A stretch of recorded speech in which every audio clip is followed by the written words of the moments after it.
Hi everyone, फिर से एक नया वीडियो आप लोगों का स्वागत है। स्टूडेंट, आज मैं लेकर आया हूं कि आपके हिंदी में किस तरह से आपके व्याकरण से रिलेटेड क्वेश्चन पूछे जाने वाले हैं आपके एग्जाम में। स्टूडेंट, इसके रिगार्डिंग मैं लेकर आया हूं आज टॉप 20 क्वेश्चन, जहां पे इससे पहले हम लोगों ने पार्ट 1 को बहुत ही अच्छी तरह से डिस्कस कर चुके हैं और आज जो मैं आपको बताने वाला हूं यह है आपका पार्ट 2। याद रखेंगे, यह है आपका पार्ट 2। पार्ट 1 में हम लोग मोस्ट एक्सपेक्टेड क्वेश्चन को देख चुके थे, जहां पे आप देखे थे 40 एमसीक्यू। आज मैं लेकर आया हूं टॉप 20 क्वेश्चन जो आपके एग्जाम में डायरेक्टली पूछे जाने वाले हैं। और जो भी आपके एग्जाम में क्वेश्चन पूछे जाने वाले क्लास 11 से रिलेटेड, हिंदी व्याकरण से रिलेटेड, इसके बाद आपको और एक सेट करवा जाएंगे। मैं उम्मीद करता हूं कि आपके पेपर में 10 मार्क्स यानी 10 क्वेश्चन होंगे। याद रखेंगे, व्याकरण से अगर तीनों सेट को देख लेते हैं तो व्याकरण से रिलेटेड यानी ग्रामर सेक्शन से रिलेटेड इससे बाहर आपके पेपर में नहीं छपने वाले हैं। तो आप चाहते हैं कि सर हम लोगों को बेहतरीन तरीके से तैयारी करना है, तो सबसे पहले आपको एडिशन 2023 में अगर चाहते हैं कि सर हमें बेहतरीन तरीके से तैयारी करना है, तो आप लोगों के लिए न्यू बैच स्टार्ट हो चुका है,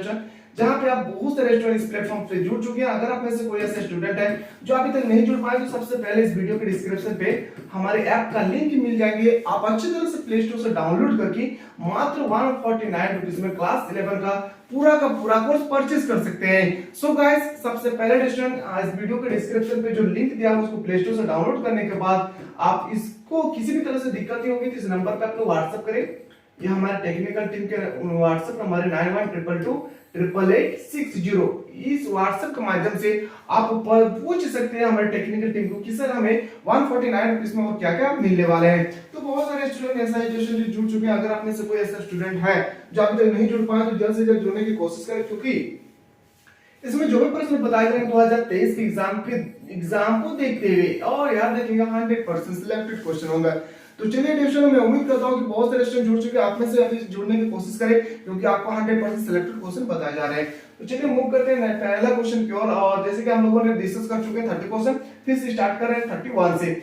आपसे सामने पहला क्वेश्चन मोस्ट एक्सपेक्टेड क्वेश्चन है। क्वेश्चन है कि डेमी ऑफिशियल लेटर का हिंदी रूपांतरण क्या है। तो डेमी जो ऑफिशियल लेटर है उसे हम लोग बोलते हैं क्या, याद रखिए, अर्ध शासकीय पत्र। क्या बोलते हैं? अर्ध शासकीय पत्र इसका राइट आंसर होगा। अगला क्वेश्चन है, क्वेश्चन नंबर नेक्स्ट क्वेश्चन आपके सामने है कि किस प्रारूप में संबोधन और संवर्धित नहीं होती है। तो किस पत्र में, याद रखिए, किस प्रारूप में? तो ज्ञापन। ऑप्शन नंबर करेक्ट आंसर हो जाएगा क्या? ए। अगला क्वेश्चन पे आते हैं। नेक्स्ट क्वेश्चन है क्वेश्चन नंबर 33। अधिसूचना की संपत्ति पर निर्देश के स्थान पर होता है। तो क्या होते हैं? याद रखिए, हस्ताक्षर एवं पदनाम सचिव यानी उप सचिव का नाम होते हैं। ऑप्शन नंबर बिल्कुल सही उत्तर होगा क्या? बी। आपके पेपर में अभी जो हिंदी इलेक्टिव लिए हैं या हिंदी कोर लिए हैं, दोनों के लिए मोस्ट इंपॉर्टेंट है, क्योंकि ग्रामर सेक्शन दोनों में पूछे जाएंगे। मिनट किसे कहते हैं? ये आप मिनट का मतलब घड़ी का सुई मत सोचिए कि ऐसे घड़ी का सुई को हम लोग मिनट बोलते हैं। जी नहीं, हिंदी में मिनट हम लोग बोलते हैं किसे? मंत्री, प्रधानमंत्री और राष्ट्रपति द्वारा लिखी गई टिप्पणी को हम लोग बोलते हैं क्या? मिनट। ये बचपन वाली घड़ी नहीं है जहां पे हम लोग मिनट का बोलेंगे घड़ी की कांटा को, ऐसा नहीं है। मिनट का मतलब प्रधानमंत्री, राष्ट्रपति और याद रखेंगे उसका लिखी हुई टिप्पणी को हम बोलते हैं। अगला प्रश्न है क्वेश्चन नंबर 36 कि कार्यालय टिप्पणी का प्रयोग होता है। जो कार्यालय टिप्पणी का प्रयोग होते हैं वो कहां पे होते हैं? तो याद रखेंगे, किसी निर्णय तक पहुंचने के लिए विद्यमान नियमों या तथ्यों को विचार करना है। ऑप्शन नंबर सी आपका करेक्ट आंसर होगा। अगला प्रश्न पे आते हैं कि सरकारी पत्रों में संबोधन के लिए किन शब्दों का प्रयोग किया जाता है। तो किन शब्दों का प्रयोग किया जाता है? हम लोग बचपन से पढ़ते आ रहे, लिख भी चुके हैं क्या? महोदय या महाशय। अगला क्वेश्चन है क्वेश्चन नंबर 38। पत्रकार निम्न में से कौन सी पदवी धारण करते हैं? याद रखिएगा ये सभी, यानी ऑप्शन नंबर बिल्कुल करेक्ट आंसर होगा डी। अगला प्रश्न है क्वेश्चन नंबर 39। भारत में हिंदी का प्रथम समाचार पत्र कौन सा? ये क्वेश्चन 2021 और 2022 में कंटिन्यू पूछे गए हैं। तो इसका आंसर आप याद रखेंगे, उद्दांत मार्तंड। क्या हो जाएगा? उत्तंड मार्तंड इसका करेक्ट आंसर होगा। अगला प्रश्न पे आता है क्वेश्चन नंबर 40 है। उत्तंड मार्तंड नामक समाचार पत्र को संपादित, प्रकाशित और मुद्रित करने का संपन्न किससे प्राप्त हुआ है? तो योगल किशोर युवक, याद रखिए, योगल किशोर शुक्ल को प्राप्त हुआ था। अगला क्वेश्चन पे आते हैं। नेक्स्ट क्वेश्चन है क्वेश्चन नंबर 41। हिंदी के प्रथम दैनिक समाचार पत्र का क्या नाम है? तो याद रखिएगा, सत्य दीपक। क्या है? सत्य दीपक। ऑप्शन नंबर करेक्ट आंसर हो जाएगा option number C. So student, आप लोगों के लिए जो न्यू बैच स्टार्ट किया गया है, जहां पे 100% आप लोगों को सिलेक्टेड क्वेश्चन बताए जा रहे हैं। रिपोर्टर में दी गई जानकारी का स्वरूप कैसी होनी चाहिए? तो रिपोर्टर में दी गई स्वरूप की जानकारी कैसी होगी? तो याद रखिएगा, तथ्यात्मक, सच्ची घटना पर आधारित होनी चाहिए, यानी इसका बिल्कुल सही उत्तर होगा ऑप्शन नंबर डी आपका करेक्ट आंसर हो जाएगा। नेक्स्ट क्वेश्चन है क्वेश्चन 43, अमर उजाला समाचार पत्र है। अमर उजाला समाचार पत्र क्या है? हिंदी का एक रूपांतर है, क्या होगा?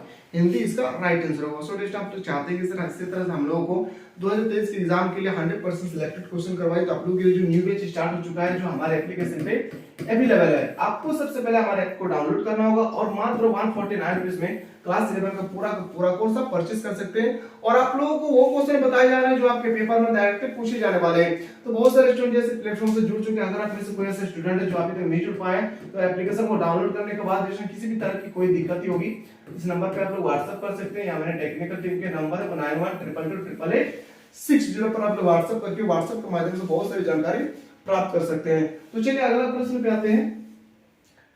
अगला प्रश्न है कि मुद्रित माध्यमों की सबसे बड़ी विशेषता क्या है? तो मुद्रित माध्यमों की जो सबसे बड़ी विशेषता है वो क्या है? अस्थायित्व। क्या है? अस्थायित्व इसका करेक्ट आंसर होगा। आते हैं अगला क्वेश्चन पे। नेक्स्ट क्वेश्चन है क्वेश्चन नंबर मूव करते हैं 45 की ओर। 45 क्वेश्चन है कि दिन में कहीं भी किसी समय कोई छोटी मोटी घटना या परिवर्तन करने के शब्द का वर्णन क्या कहलाता है? तो समाचार। जैसे समाचार हम लोग बचपन में पढ़ते आ रहे हैं, अभी भी पढ़ते ही हैं, चाहे न्यूज़पेपर में देखते हैं या टीवी में देखते हैं या इंटरनेट के थ्रू से देखते हैं, तो छोटी मोटी घटना को हम लोग क्या बोलते हैं? समाचार। बस इसी तरह से आपके पेपर में 2023 के पेपर अभी जो डिस्कशन होने वाले हैं ना, उसमें आपको इसी तरह से क्वेश्चन पूछे जाने वाले हैं। और आप चाहते हैं कि सर एग्जाम से पहले एक लाइव क्लासेस होनी चाहिए जहां पे हम लोग पूरा संग्रह देखेंगे, पूरा सिलेक्टेड क्वेश्चन को, तो आप लोग कमेंट सेक्शन में बिल्कुल कमेंट करना ना भूलें। अगला प्रश्न है कि संपादन करने वाले व्यक्ति में किसकी आवश्यकता होती है? तो संपादन करने वाले व्यक्ति में किसकी आवश्यकता होती है? मेधा की, अभिप्रेरणा की या निसुम्पता की? ऑप्शन नंबर करेक्ट आंसर होगा डी। सॉल्यूशन इससे पहले हम लोगों ने व्याकरण का सेट नंबर 1 बहुत अच्छी तरह से डिस्कस कर चुके हैं, जहां पे हम लोग 30 क्वेश्चन को देख चुके हैं। अगर आप में से कोई ऐसे स्टूडेंट जो अभी तक नहीं देखे हैं तो इस वीडियो के डिस्क्रिप्शन में आपको लिंक दिया हुआ है, आप अच्छी तरह से पहले सेट 1 को देखें। मूव करता हूं अगला क्वेश्चन पे। अगला प्रश्न है क्वेश्चन नंबर 49, समाचार पत्र में साक्षरता छापने वाली प्रणाली कब शुरू की गई थी? तो सन 1859 में। कब? 1859 is the correct answer. Next question पे मूव करते हैं। अगला प्रश्न है क्वेश्चन नंबर नेक्स्ट है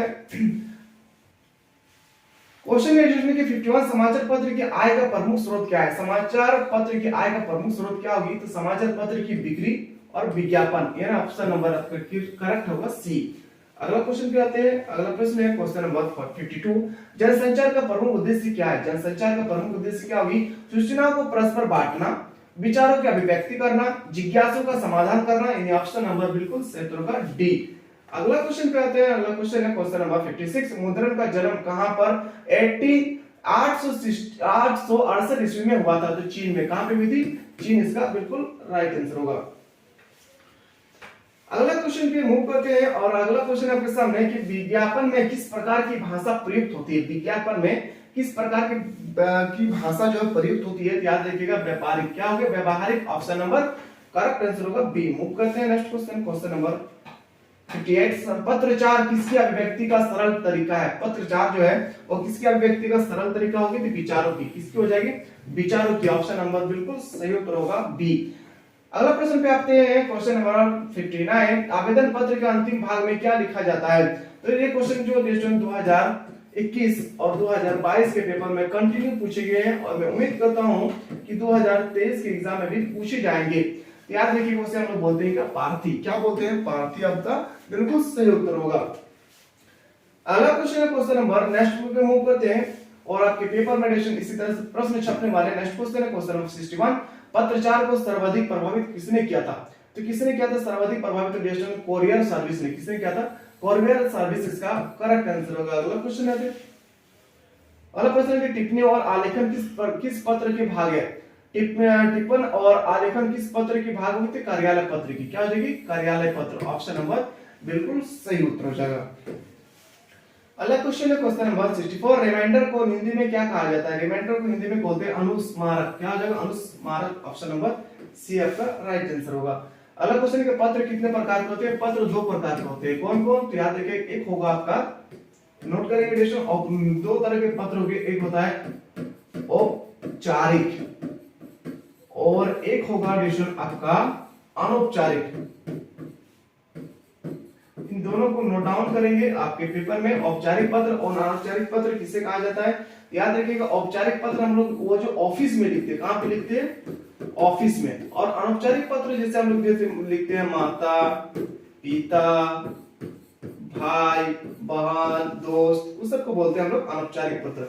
सेट 1 में हम लोग बहुत अच्छी तरह से पढ़ चुके हैं कि औपचारिक पत्र और अनौपचारिक पत्र किसे कहते हैं। क्वेश्चन एडिशन कि औपचारिक पत्र में किन पत्रों को शामिल किया जाता है। तो औपचारिक पत्र में संपादकीय, व्यवसायिक और शिकायत पत्र। ऑप्शन नंबर बिल्कुल सही, तो करेक्ट डी। अगला क्वेश्चन है क्वेश्चन 69, कार्यालय पत्र डैश का ही एक रूपांतर है। याद रखिएगा जो कार्यालय पत्र है वो किसका रूप है, तो औपचारिक पत्र। मैंने अभी जस्ट बताया क्या होगी, औपचारिक पत्र इसका बिल्कुल सही उत्तर होगा। अगला क्वेश्चन पे आते हैं, प्रार्थना पत्र में आपका विश्वासी लिखने के बाद किसका हस्ताक्षर होता है। याद रखिएगा प्रेषक का। किसका हस्ताक्षर होता है, प्रेषक। प्रेषक में कैलकुलेशन जो मान लेते हैं हम लेटर लिख रहे हैं, यहाँ पे जैसे हम लिखते हैं ना आपका आज्ञाकारी छात्र, इसमें किसका सिग्नेचर होता है। जैसे मान लेते हैं कि यहाँ पे अपना सिग्नेचर होगा, ये भी आपको नोट डाउन करना है। इसी को हिंदी में बोलते हैं प्रेषक। ऐसा नहीं कि प्रेषक एक बहुत हार्ड टर्म है, और मैं उम्मीद करता हूं कि अभी जो हम लोग डिस्कस कर रहे थे वो है सेट नंबर 2।